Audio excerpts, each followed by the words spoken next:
Hello, it's your CSI बडी। जैसे कि आपने मेरी लास्ट वीडियो में देखा था कि मैंने इवोल्यूशन के बारे में आपको सारा एक्सप्लेन करा था कि हम कौन कौन सी थ्योरीज़ को हमें स्टडी करना होता है। हमारे पास कौन कौन सी थ्योरीज़ हैं जो इसकी वजह से हम इवोल्यूशन में चेंजेस देखते हैं कि किसके बाद क्या हुआ, कैसे इवोल्यूशन हुआ। उसमें हमने सारे उसके स्टेप्स पढ़े। तो अब मैं आज की वीडियो अपनी शुरू करती हूँ। हाय, दिस इज़ वंशिका एंड आपका स्वागत है CSR बडी में। तो नेक्स्ट टॉपिक जो कि बहुत इम्पॉर्टेंट है CSIR के लिए वो है हार्डी-वीनबर्ग लॉ। इसमें मैक्सिमम हर टाइम एक क्वेश्चन आ ही जाता है ज़्यादातर। हार्डी-वीनबर्ग लॉ में बहुत सिंपल लॉ है, इसे कॉम्प्लिकेट करने की ज़रूरत नहीं है। बच्चे कंफ्यूज हो जाते हैं बट ऐसा इसमें कुछ भी नहीं है, बहुत ही सिंपल है। अगर आप मेरे साथ दो कॉन्सेप्ट्स हैं, इसमें दो तीन छोटे छोटे कॉन्सेप्ट्स, बस आप उससे फोकस करेंगे तो ये टॉपिक बहुत ही आसान होने वाला है आपके लिए। तो बेसिकली इसके लिए हमें क्या जानना ज़रूरी है कि व्हाट इज़ पॉपुलेशन। पॉपुलेशन क्या है? पॉपुलेशन एक ग्रुप ऑफ पीपल है जो कि एक कॉमन कैरेक्टरिस्टिक शेयर करते हैं, एक सेम जीन पूल। मतलब हमारे पास एक ग्रुप है पीपल का जिसमें एक जैसे इंडिविजुअल्स हैं, दिखने में भी वो लगभग सेम है। मतलब अब ये मत देखिए कि वो अलग है मैं अलग दिखता हूँ, ये चीज़ नहीं बोल रही मैं। जैसे कि दो आँखें हैं सबकी, दो कान है, दो पैर है, दो हाथ है, तो ये मॉर्फोलॉजिकल अपीयरेंस सब शेयर कर रहे हैं, हम एक जैसे, हम सारे ह्यूमंस हैं। तो उसे हम पॉपुलेशन कहते हैं, group of similar individual sharing a similar characteristics. तो ऐसे हम बोलेंगे बेसिकली हम जेनेटिक्स, पॉपुलेशन जेनेटिक्स बोलते हैं इस चीज़ को हम, जो आपको नेट के सिलेबस में दिखेगा। Population genetics, population genetics. जब हम पॉपुलेशन को कंसिडर करें उसमें हम अलील्स को कंसिडर करते हैं। अलील्स क्या हैं? एक ही ट्रेट के लिए हमारे पास एक कैपिटल ए है और एक स्मॉल ए है, तो एक ही जीन के लिए दो डिफरेंट अलील्स हैं हमारे पास। तो हमें ये चीज़ हमें पता है कि ए जब होता है, कैपिटल ए डोमिनेंट है, जैसे हम इसे माना जाता है हमारे पास। बट ये होमोजाइगस है, जैसे मैंने आपको लास्ट वीडियो में बताया था होमोजाइगस और हेट्रोजाइगस में क्या फ़र्क है।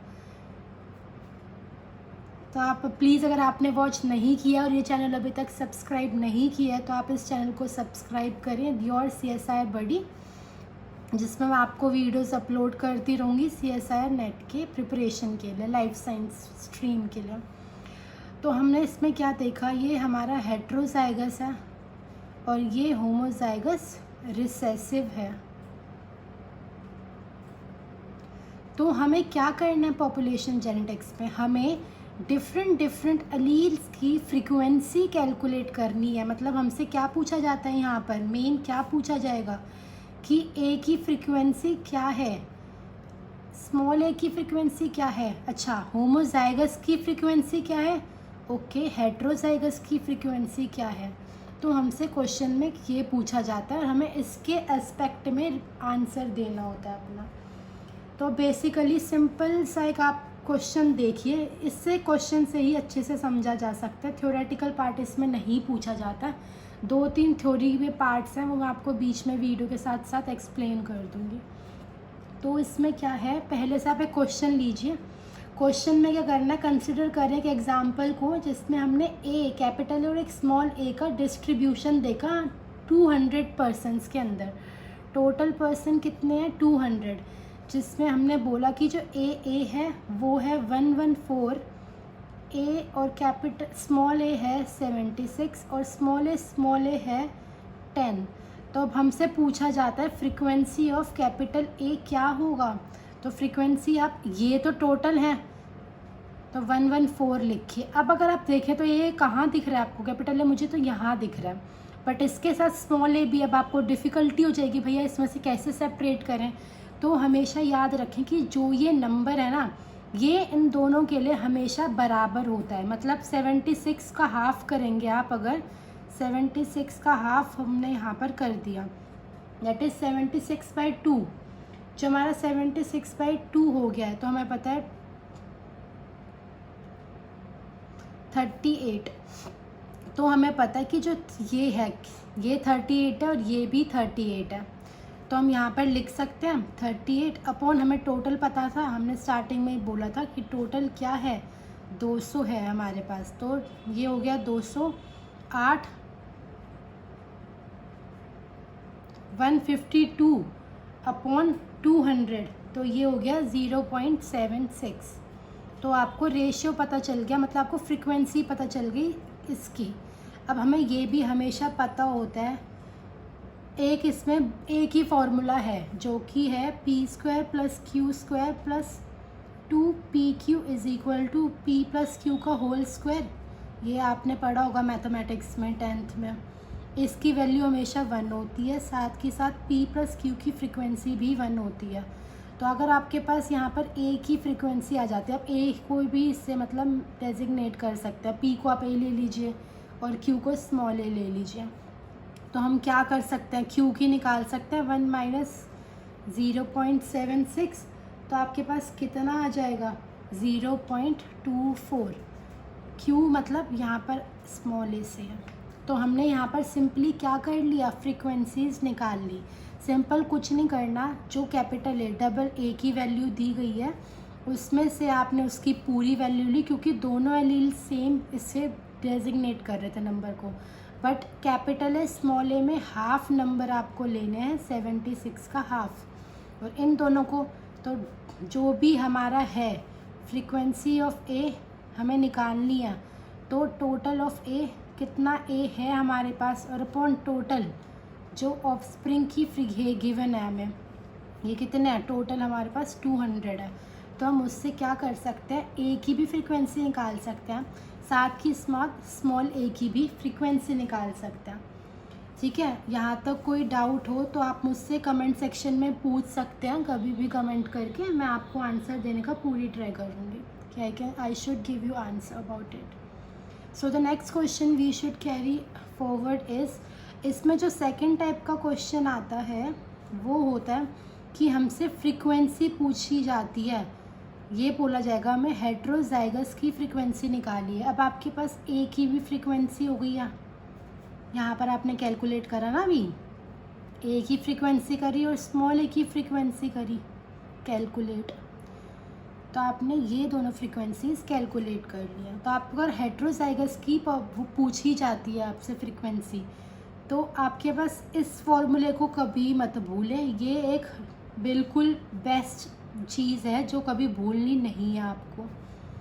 ये जो है इसे आपको याद रखना है कि हाँ, ये फॉर्मूले के बिना इस जेनेटिक्स पॉपुलेशन जेनेटिक्स में कुछ नहीं होगा। तो इसमें क्या है, हेट्रोजाइगस है, तो होमोजाइगस दिख रहा है, ये भी होमोजाइगस, ये हेट्रोजाइगस है।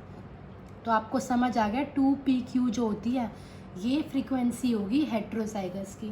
तो 2 है, हमने यहाँ पर a कैलकुलेट किया था और ये इन्हें मल्टीप्लाई कर लीजिए जो भी अब नंबर आएगा हमारे पास वो हमारा क्या होगा, ये हेट्रोजाइगस फ्रीक्वेंसी होगी हमारे पास। सिमिलरली हम होमोजाइगस डोमिनेंट, होमोजाइगस रिसेसिव की फ्रीक्वेंसीज भी कैलकुलेट कर सकते हैं। होप सो ये टॉपिक बहुत सिंपल है, बस यहाँ पर समझना है आपको कि आपको क्वेश्चन में दिया क्या गया है, फ्रीक्वेंसी और नंबर में फ़र्क होता है। अब जैसे आपने कर लिया यहाँ पर कैलकुलेट, अब आप सोचेंगे ये तो फ्रीक्वेंसी आ गई, ठीक है आपके पास, ऐसे आप कैलकुलेट कर लीजिए कि जो भी हमारे पास ये फ्रीक्वेंसी है, एंड देन इसमें हम क्या कर सकते हैं, फ्रीक्वेंसी को कैलकुलेट हमने कर लिया। अब हमारे पास हो गया हेट्रोजाइगस की जो फ्रीक्वेंसी है,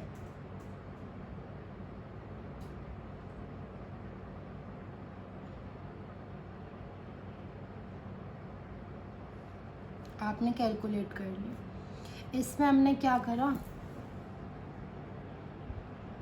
तो अब हमने क्या देखा, हेट्रोजाइगस की फ्रीक्वेंसी कैलकुलेट करनी है, तो हमारे पास आ गया 0.34। तो हमने कैलकुलेट कर ली हेट्रोजाइगस की फ्रीक्वेंसी। अब हमें क्या देखना है कि अब हमें फ्रीक्वेंसी पूछी गई थी, तब तो हमने ये बताया, अगर हमसे पूछा जाता है नंबर ऑफ़ हेट्रोजाइगस कितने हैं, तो आप क्या करेंगे, जो आपकी फ्रीक्वेंसी आई है उसे टोटल नंबर ऑफ इंडिविजुअल से मल्टीप्लाई कर देंगे। और आपको पता है टोटल नंबर ऑफ़ इंडिविजुअल्स आपके पास कितने थे, टोटल नंबर ऑफ़ इंडिविजुअल्स आपके पास थे 200। तो 200 से आप मल्टीप्लाई करेंगे तो आ जाएगा 68। तो हम पता चलता है कि 68 ऑफ 200, 200 में से 68 ही हमारे पास हेट्रोजाइगस थे। तो हम इससे कैलकुलेट कर सकते हैं। फ्रीक्वेंसीज़ हमने कैलकुलेट करनी सीखी और इसी पे ही आज तक क्वेश्चंस आए हैं जितने भी आए हैं। कभी आपसे फ्रीक्वेंसी पूछी जाती है, कभी आपसे नंबर पूछा जाता है, कभी एलील, जो आपने ये कैलकुलेट करा फ्रीक्वेंसी ऑफ ए, तो आप इसे एलील फ्रीक्वेंसी बोलते हैं। This is allele frequency. तो आपसे डिफरेंट फ्रीक्वेंसीज पूछी जाती हैं। उसके बाद अब बेसिक जो चीज़ है, इस पे भी 2 बार क्वेश्चंस आए हैं। तो ये पूछा जाता है कि जो हार्डी विंगबर्ग थे उन्होंने किस बेसिस पे ये लॉ कैलकुलेट करा था। तो इस लॉ का बेसिस क्या है कि जो हमारी अलील फ्रीक्वेंसी होती है, मतलब आप एक पॉपुलेशन, वन पॉपुलेशन से दूसरी पॉपुलेशन में मूव करेंगे तो भी आपका जो अलील्स हमने कैलकुलेट करे, ये जो पूरा था ये हमारा सेम रहना चाहिए, इसमें कोई चेंज नहीं होगा। मतलब पॉपुलेशन कांस्टेंट है हमारी। इन्होंने बोला साथ ही साथ जो हेट्रोजाइगस होमोजाइगस हैं वो भी हमारे कांस्टेंट रहेंगे, उनमें भी कोई चेंज नहीं आएगा। तो एक तरीके से उन्होंने क्या बोला कि जो हमारा क्या है, जो हमारा इक्विलिब्रियम है पॉपुलेशन का वो न्यूट्रल है, मतलब कोई चेंज नहीं हो रहा है। और बाई चांस ऐसा होता है, जैसे हम जेनेटिक ड्रिफ्ट, बॉटलनेक इफ़ेक्ट, हम ये सब पढ़ते हैं, जैसे न्यू स्पीशीज़ का इमरजेंस होता है, तो उस केस में क्या होगा, जो इक्विलिब्रियम सेटअप हुआ था वो डिस्टर्ब हो जाएगा। डिस्टर्ब होने के बाद जो न्यू इक्विलिब्रियम गेन होगा उसे मेंटेन करा जाएगा जब तक कि क्या होता है, इसमें कोई चेंज नहीं आता है, तब तक इस इक्विलिब्रियम को हमें मेंटेन करना है। हमारा जो ये है, इसका ग्राफ भी आप कभी पूछा जा सकता है, ऐसा आपको शो कर देंगे वैल्यूज़, तो पूछा जाएगा कहाँ पर कौन सी वैल्यूज़ हैं। तो सिंपल इसे देखना, जो ग्राफ नीचे से ऊपर जा रहा है, मतलब धीरे धीरे वैल्यूज़ कम थी, टाइम के साथ इंक्रीज़ हो गई, वो p² की फ्रीक्वेंसी है। इसके जो ये होमोजाइगस डोमिनेंट हो गया, ये होमोजाइगस रिसेसिव की फ्रीक्वेंसी है, तो ये q² है। और हमारे पास क्या है, ये जो ये ग्राफ है वो 2pq, जो हमारा हेट्रोजाइगस की फ्रीक्वेंसी का ग्राफ है, हमारे पास ये वो वाला ग्राफ है। ठीक है, हम यहाँ से अब हमने सारी चीज़ें जो कैलकुलेट कर सकते हैं हमने उसके रिगार्डिंग कर ली है। अगर क्वेश्चन में आपको मल्टीपल इफ़ पूछा जाता है, जैसे कि अभी मैंने आपको सिर्फ 2 एलील्स के लिए बताया था, जैसे कि हमारे पास एक कैपिटल एलील हो गया और एक स्मॉल एलील हो गया। बट कई बार ऐसा क्या होता है, हम ब्लड ग्रुप की बात करें तो ब्लड ग्रुप में क्या है, हमें पता है कि जो ब्लड ग्रुप ए है, हमें पता है हम ऐसे भी लिखते हैं ब्लड ग्रुप को, और हम ऐसे भी, ए है और IO, तो ये भी ब्लड ग्रुप है जिसमें हमने दोनों एलील्स IA लिया है और IO लिया है।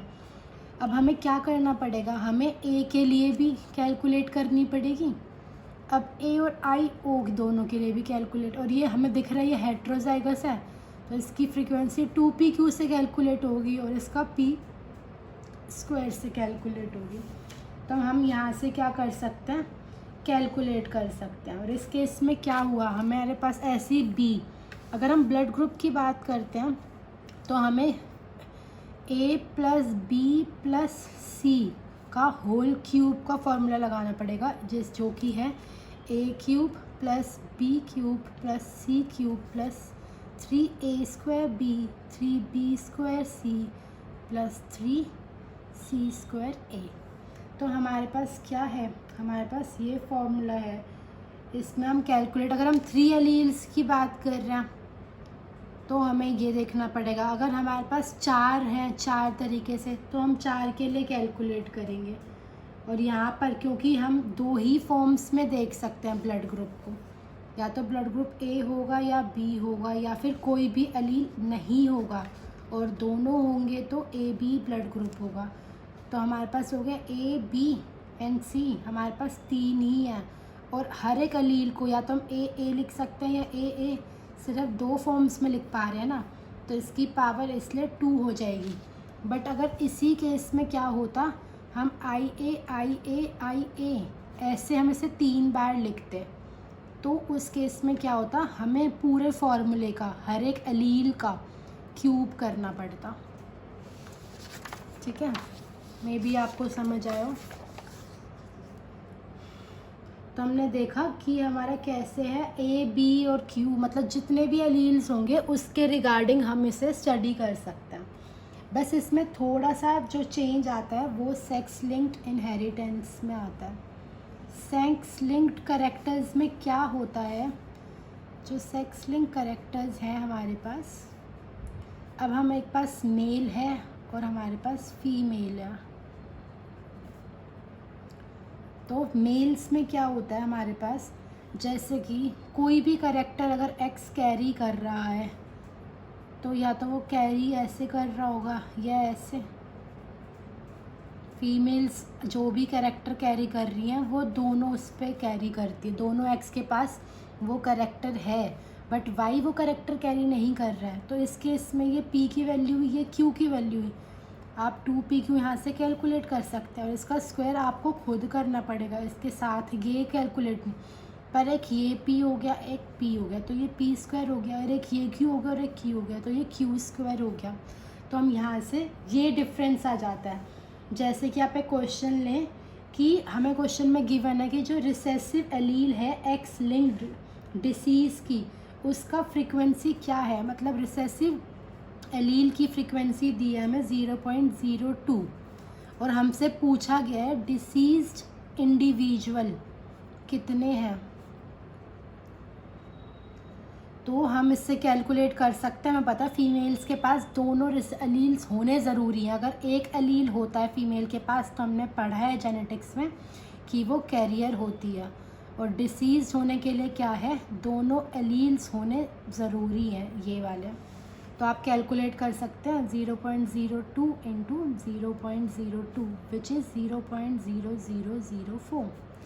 ठीक है, अब हमें मेल्स के केस में भी करना है। मेल्स के केस में क्या होगा, मेल्स के केस में आपको पता है कि एक ही एलील ये कैरी कर रहा है, तो आप लिख सकते हैं 0.02 ही हो गया, ये डिसीज्ड होंगे और ये इस फीमेल्स में डिसीज्ड होंगे। बट अगर आपसे पूछा गया deceased individual in a population, तो एक पॉपुलेशन, ये तो टोटल अगर ये ही होते पॉपुलेशन में सिर्फ मेल्स तो ये नंबर हम कंसिडर करते, बट आपसे क्या पूछा गया है, इन अ पॉपुलेशन, तो हमें पता है आधे मेल्स होंगे पॉपुलेशन में और आधे फीमेल्स होंगी पॉपुलेशन में। तो आप कैलकुलेट कर सकते हैं half the number of 0.02 and half the number of 0.0004, जो कि क्या होगा 0.01 प्लस 0.002, जो कि बराबर है 0.0102 के। ठीक है, सिंपल क्वेश्चन है, बस फोकस ध्यान से पढ़ना है। क्वेश्चन में पूछा क्या गया है, एलील फ्रीक्वेंसी पूछी गई है, जीनोटाइप फ्रीक्वेंसी पूछी गई है, या फिर आपको सेक्स लिंक कैरेक्टर्स के पूछा गया है, या फिर नॉर्मल जो आपके पास कैरेक्टर्स हैं उसके बारे में आपसे पूछा गया है। और ये याद रखना है हार्डी विंगबर्ग ने क्या कंसिडर किया था जब उसने ये रेशियोज़ कैलकुलेट करे थे, तो उसने बोला था कि जो पॉपुलेशन है उसमें रैंडम मेटिंग होती है, नॉन रैंडम नहीं, रैंडम, कोई भी किसी के साथ मेट कर सकता है। तो हमारे पास 2 टाइप के कैरेक्टर्स होते हैं, पैनमिक्टिक कैरेक्टर्स। जो पैनमिक्टिक कैरेक्टर्स होते हैं वो कैरेक्टर्स ऐसे कैरेक्टर्स हैं कि जैसे कि जितने मेल्स हमारे रिप्रोड्यूस कर रहे हैं इन्वायरमेंट में, पॉपुलेशन में, उतने ही फीमेल्स रिप्रोड्यूस कर रही है, दोनों का नंबर सेम है।